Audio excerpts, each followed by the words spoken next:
Hi everybody, it's Jay with Elise Guitars.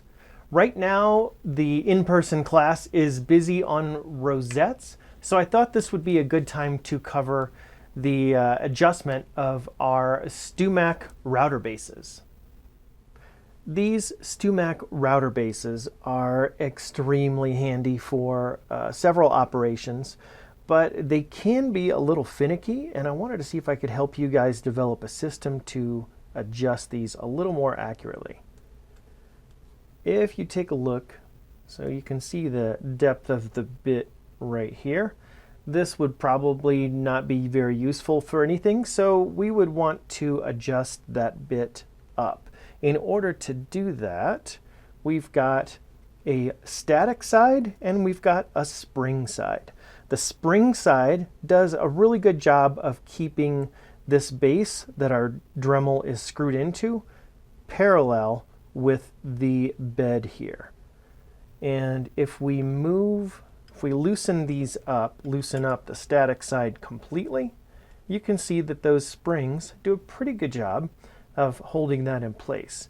And if I want to make an adjustment, I use this static side as my gauge.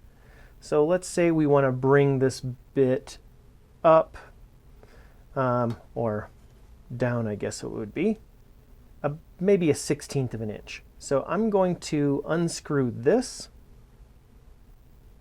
until I see about a 1/16 of an inch gap right there.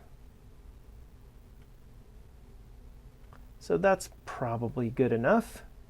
Then what I'll do is unscrew the spring-loaded side until this bar raises up and touches this, and then I'll stop.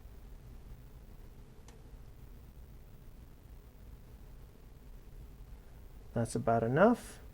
So tighten this part down, tighten that down, tighten this down, and tighten this back down. There are 4 adjustments on it. All 4 of these knurled wheels have to be tight before we start that up. And you want those tight because once you rev up your Dremel, that vibration can knock these wheels loose if they aren't tightened up, and it'll mess up your depth. So you can see we got about another 1/16 of an inch of that bit exposed. And the inverse is exactly the same. Let's say we want to back that out. I just use the spacing on this static side without the springs as my guide. So I'll screw this out. Let's say I want to get it about a 1/16 back the other way. That's about a 1/16 space right there. And then I'll back off this side.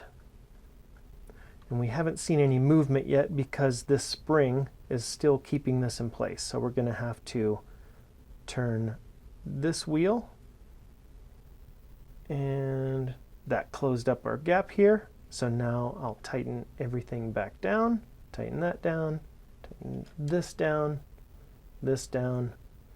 that down. And now we're pretty much back where we started. And that's kind of it.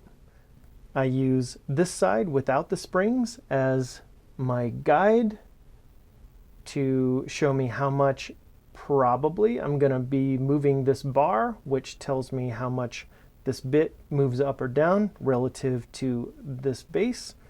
And then I move the spring side second in order to keep this bar parallel with the base. Hopefully that clears things up and makes things a little bit easy for you guys.